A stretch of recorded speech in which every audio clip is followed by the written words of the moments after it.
नमस्कार, जय हिंद। एक बार फिर से स्वागत है आपका स्टडी लवर्स फैमिली में। और आज के इस वीडियो में हम इन्वायरमेंट से रिलेटेड महत्वपूर्ण एमसीक्यू डिस्कस करने वाले हैं। और इसमें आपको आने वाले सभी एग्ज़ाम्स के लिए यूकेपीएससी, यूकेएसएससी के जो भी एग्ज़ाम्स होते हैं उनके लिए काफ़ी इंपॉर्टेंट है, क्योंकि इन्वायरमेंट से रिलेटेड क्वेश्चन हर जगह पूछे जाते हैं। हम काफ़ी अच्छे क्वेश्चन डिस्कस करेंगे और फैक्ट्स भी जानेंगे कुछ।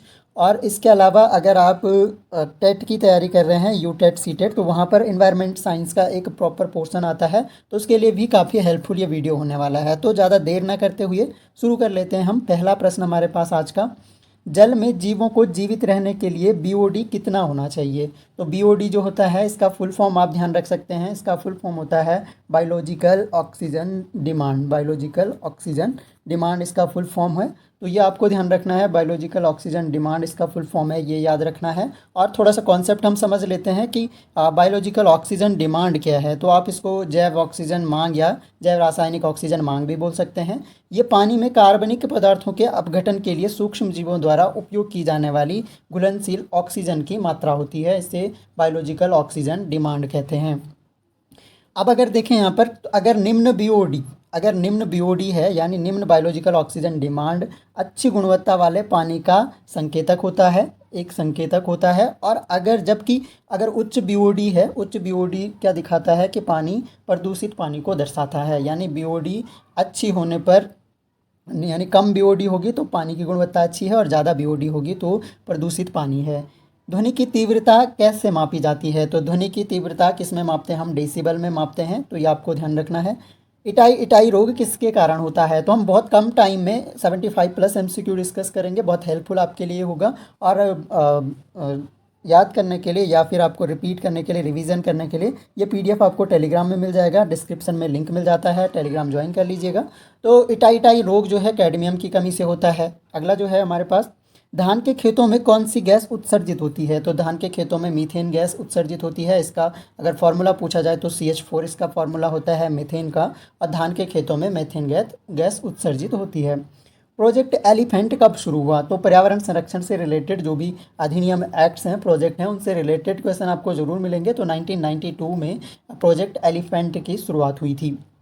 अगला देखिए, भूतापीय ऊर्जा किस प्रकार की ऊर्जा है, नवीकरणीय है या अनवीकरणीय है। तो भूतापीय ऊर्जा को बताना है यहाँ पर। भूतापीय ऊर्जा जो है आपकी नवीकरणीय ऊर्जा है। भारत में कुल कितना वन क्षेत्र है। तो भारत में वन क्षेत्र है 24.16%, और ये लेटेस्ट जो फॉरेस्ट सर्वे है उसके अकॉर्डिंग है। तो यहाँ पर देख सकते हैं, यहाँ पर वन सर्वेक्षण रिपोर्ट 2021 के अनुसार है ये। भारत में कुल वन और वृक्षों का आवरण जो है वो 80.9 मिलियन हेक्टेयर है, जो देश के भौगोलिक क्षेत्र का 24.62% है। तो ये फैक्ट आपको ध्यान रखना है। लेटेस्ट जो वन सर्वेक्षण हुआ था उसके अकॉर्डिंग ये है। भारत में सर्वाधिक सघन वन वाला राज्य कौन सा है। तो सघन वन वाला राज्य आपका अरुणाचल प्रदेश हो गया। अगला देखिए, कार्बन मोनोऑक्साइड प्राथमिक प्रदूषक है या द्वितीयक प्रदूषक। ये गलत छपा है, तो या द्वितीयक प्रदूषक, ऐसा इसको होना था, या द्वितीयक प्रदूषक है। तो सही उत्तर इसका प्राथमिक प्रदूषक है। कार्बन मोनोऑक्साइड का अगर फॉर्मूला पूछा जाए तो उसको CO से लिखते हैं, कार्बन मोनोऑक्साइड। अगर CO2 है, ऑक्सीजन के 2 अणु हैं, तो ये कार्बन डाइऑक्साइड हो गया। एक ही अणु है तो एक को हम मोनो कहते हैं, तो इसलिए इसका नाम हो गया कार्बन मोनोऑक्साइड। अगला देखिए, प्रोजेक्ट टाइगर कब शुरू हुआ था। प्रोजेक्ट टाइगर आपका शुरू हुआ था 1973 में, ऑप्शन। अगला देखिए, यहाँ पर जैव मंडल के लिए आरक्षित क्षेत्र शीत रेगिस्तान कहाँ स्थित है। तो ये शीत रेगिस्तान जो है ये आपका हिमाचल प्रदेश में स्थित है।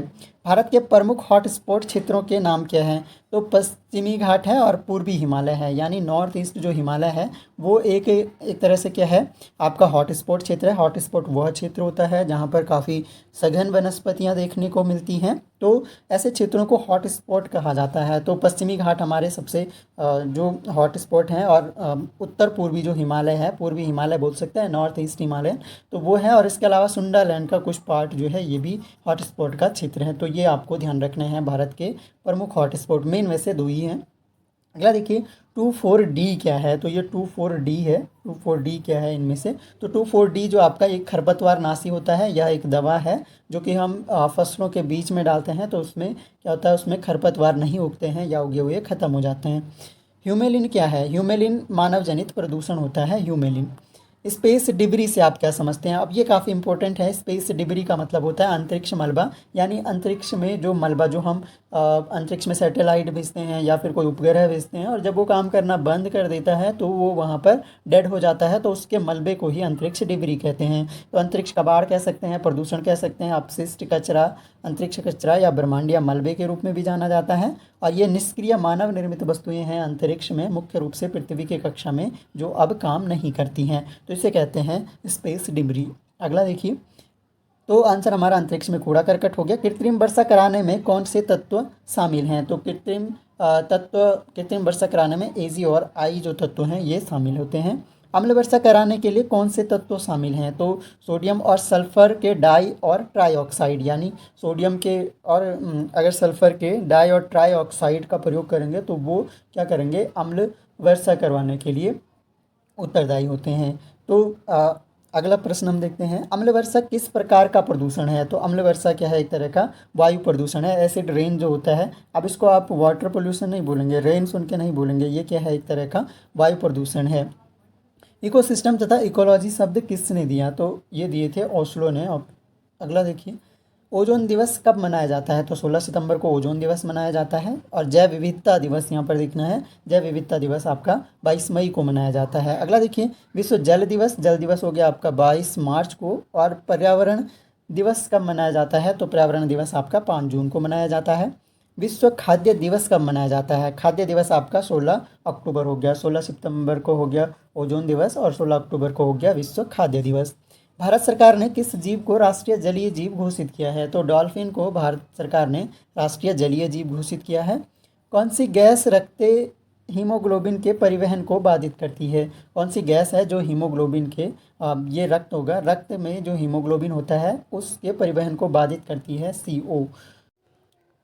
UNEP का मुख्यालय, अब यहाँ पर UNEP का मुख्यालय बताना है। UNEP का मुख्यालय कहाँ पर स्थित है? तो UNEP का मुख्यालय आपका नैरोबी में हो गया।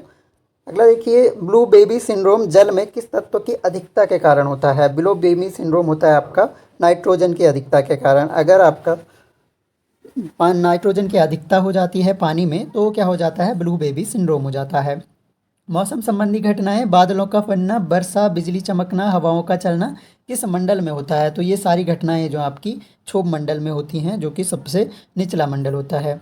रेडियो तरंगों का उत्सर्जित होना किस मंडल से संबंधित है? तो रेडियो तरंगें हमेशा आयन मंडल में उत्सर्जित होती हैं। अगला देखिए, पेयजल का सबसे बड़ा स्रोत कौन सा है? पेयजल का सबसे बड़ा स्रोत जो हमारे ग्लेशियर्स हैं, जहाँ से हमारी नदियाँ निकल रही हैं। जल भूमि संरक्षण के लिए रामसर समझौता कब और कहाँ हुआ? तो रामसर समझौता जो है 1971 में हुआ था। जल भूमि मतलब आर्द्र भूमि संरक्षण है ये। तो जो वेटलैंड्स होते हैं, वेटलैंड्स के संरक्षण के लिए रामसर समझौता हुआ था 1971 में। ईरान के शहर में, ईरान का शहर है एक तरह से रामसर, और यहाँ पर आर्द्र भूमि संरक्षण के लिए एक समझौता हुआ था कि वेटलैंड का संरक्षण कैसे किया जाए। अगला देखिए, फूलों की घाटी कहाँ पर स्थित है? तो ये अपने उत्तराखंड के चमोली जनपद में स्थित है। वन विकास विषय है राज्य या केंद्र या फिर समवर्ती सूची का, यानी वन विकास किस सूची का विषय है? तो वन विकास जो है समवर्ती सूची का विषय है। समवर्ती जैविक मरुस्थल किस नदी को कहा गया है? तो जैविक मरुस्थल कहा गया है दामोदर नदी को। अगला देखिए, ईंधन की शुद्धता की जांच के लिए किस संख्या का प्रयोग करते हैं? तो ऑक्टेन संख्या का प्रयोग करते हैं। उसके बारे में थोड़ा सा जान लेते हैं। ऑक्टेन संख्या इंजन में ईंधन के विस्फोट, नॉकिंग या पूर्व प्रज्वलन के विरुद्ध गैसोलीन या पेट्रोल के प्रतिरोध की माप होती है। इसे आइसो ऑक्टेन और एन हेप्टेन के मिश्रण के सापेक्ष मापा जाता है। और यह क्या होता है? इस मिश्रण में आइसो ऑक्टेन में ऑक्टेन की संख्या 100 होती है और एन हेप्टेन में ऑक्टेन की संख्या 0 होती है।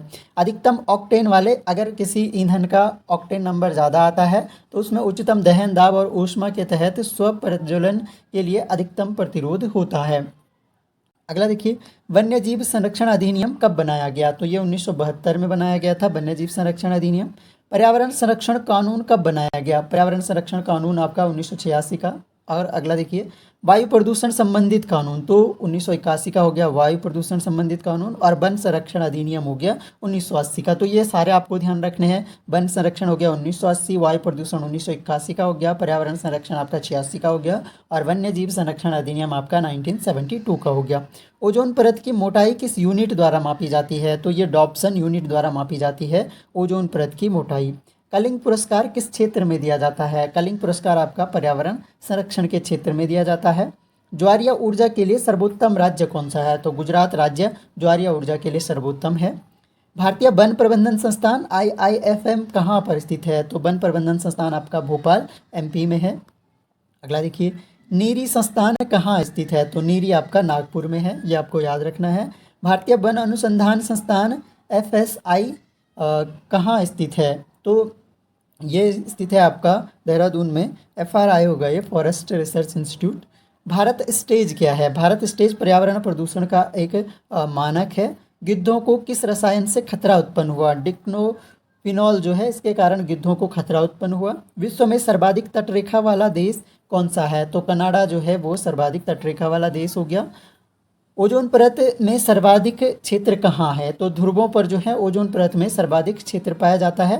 और यहाँ पर आपको ये ध्यान रखना है कि यद्यपि इसकी मोटाई मौसम और भौगोलिक दृष्टि से बदलती रहती है ओजोन परत की।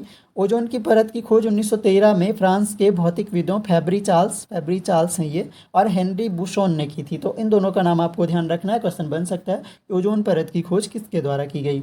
शराब के सेवन से होने वाला रोग आपका सिरोसिस हो गया, ये आपको ध्यान रखना है। मूत्रालय में अप्रिय दुर्गंध जो है अमोनिया गैस के कारण होती है, और शौचालय में जो अप्रिय दुर्गंध होती है वो H2S गैस के कारण होती है। तो शौचालय के पास की दुर्गंध H2S गैस के कारण हो गई, और मूत्रालय के पास जो है अमोनिया NH3 इसका फॉर्मूला होता है। हाइथीन क्या है? हाइथीन उच्च कोटि का एक ईंधन होता है, ये आपको ध्यान रखना है। इको मार्क क्या है? पर्यावरण अनुकूलन के लिए इको मार्क, यानी जिन वस्तुओं को या जिन पदार्थों को इको मार्क दिया जाता है वो पर्यावरण के लिए अनुकूल होते हैं, प्रतिकूल नहीं होते हैं, उन्हीं को इको मार्क दिया जाता है। एग मार्क जो है ये खाद्य सुरक्षा के अनुकूलन है, यानी एग मार्क जो अगर किसी खाद्य वस्तु को दिया गया है, एग मार्क एक तरह का चिन्ह है, और यह क्या करता है? यह आपको बताता है कि उस वस्तु की वह गुणवत्ता है, खाने के योग्य है, तो खाद्य सुरक्षा के अनुकूल एग मार्क चिन्ह दिया जाता है। एक सींग वाला गैंडा के लिए कौन सा नेशनल पार्क प्रसिद्ध है? तो ये काली नहीं है, काजीरंगा है। तो काजीरंगा ये आपको पता ही है, काजीरंगा जो असम का है वो आपका एक सींग वाले गैंडे के लिए प्रसिद्ध है। गिर राष्ट्रीय उद्यान किस जानवर के लिए? तो गिर राष्ट्रीय उद्यान आपका गुजरात में स्थित है, और सिंहों के लिए या शेर के लिए प्रसिद्ध है। अगला देखिए, सिमलीपाल नेशनल पार्क कहाँ स्थित है और किसके लिए प्रसिद्ध है? तो सिमलीपाल आपका उड़ीसा में है और हाथी के लिए प्रसिद्ध है। केवलादेव पक्षी विहार या भरतपुर राष्ट्रीय उद्यान कहाँ स्थित है? तो ये राजस्थान में हो गया आपका। वायुमंडल की आर्द्रता किस मापक यंत्र की सहायता से मापा जाता है? तो हाइग्रोमीटर की सहायता से वायुमंडल की आर्द्रता को मापा जाता है। वायुमंडल में विद्यमान अक्रिय गैस कौन सी है? तो ऑर्गन गैस जो है वो अक्रिय गैस होती है वायुमंडल में। अगला देखिए, सर्वाधिक लवणता विश्व की किस झील की है? तो वान झील जो कि आपकी तुर्की में है, टर्की में, तो यहाँ पर सर्वाधिक लवणता पाई जाती है। क्षोभ मंडल में प्रति 1 किलोमीटर की ऊंचाई पर जाने पर ताप कितना घटता है? तो 6.4 डिग्री सेंटीग्रेड ताप जो है घटता है अगर आप क्षोभ मंडल के प्रत्येक 1 किलोमीटर की ऊंचाई पर चढ़ते जाएंगे। क्योटो सम्मेलन का आयोजन किस वर्ष और कहाँ हुआ था? तो क्योटो सम्मेलन का आयोजन हुआ था जापान में 1997 में। हमारे वायुमंडल में सबसे अधिक हाइड्रोकार्बन प्रदूषण कौन सा है? तो सबसे अधिक हाइड्रोकार्बन प्रदूषक जो हमारा है वो मीथेन होता है। मैंने इसका फॉर्मूला आपको बताया था, CH4 से डिनोट करते हैं हम। कौन सा देश सर्वाधिक ग्रीन हाउस गैसों का उत्सर्जन करता है? तो चीन जो है सर्वाधिक ग्रीन हाउस गैसों का उत्सर्जन करता है। विश्व वन्य जीव कोष WWF या वर्ल्ड वाइल्ड फंड इसका फुल फॉर्म है। तो वर्ल्ड वाइल्ड फंड का मुख्यालय ये स्विट्जरलैंड के ग्लांस में स्थित है, ये आपको ध्यान रखना है। किस राज्य में सर्वाधिक राष्ट्रीय उद्यान स्थित हैं? तो सबसे ज़्यादा राष्ट्रीय उद्यान आपका MP में हो गया, मध्य प्रदेश में। भारत में सर्वाधिक जैव विविधता किस क्षेत्र में पाई जाती है? तो शांत घाटी या साइलेंट वैली जो आपके केरला में स्थित है, तो साइलेंट वैली बोल सकते हैं। शांत घाटी में सर्वाधिक जैव विविधता, और ये एक जैव विविधता हॉटस्पॉट भी है, अभी हमने डिस्कस। वन्य जीव सप्ताह किस महीने में मनाया जाता है? तो अक्टूबर के प्रथम सप्ताह में वन्य जीव सप्ताह मनाया जाता है। ग्रीन हाउस फॉर्मिंग वाला पहला राज्य कौन सा है? तो पंजाब है। इंदिरा गांधी वन्यजीव अभयारण्य कहाँ पर स्थित है? तो तमिलनाडु में स्थित है इंदिरा गांधी वन्यजीव अभयारण्य, ये आपको ध्यान रखना है। विश्व की प्रसिद्ध सेरेंगेती वन्यजीव अभयारण्य कहाँ स्थित हैं? तो ये तंजानिया में स्थित हैं। तो ये कुल हमने 75 प्लस हमने वन लाइनर क्वेश्चन डिस्कस किए पर्यावरण पारिस्थितिकी से रिलेटेड, और यह प्रश्न आपको सभी भर्ती परीक्षाओं में हेल्पफुल होंगे। तो आशा करता हूँ आपको पसंद आया होगा, और पसंद आता है तो लाइक शेयर ज़रूर करें अपने दोस्तों तक। Thanks a lot for listening. मिलेंगे नेक्स्ट वीडियो में, तब तक के लिए जय हिंद।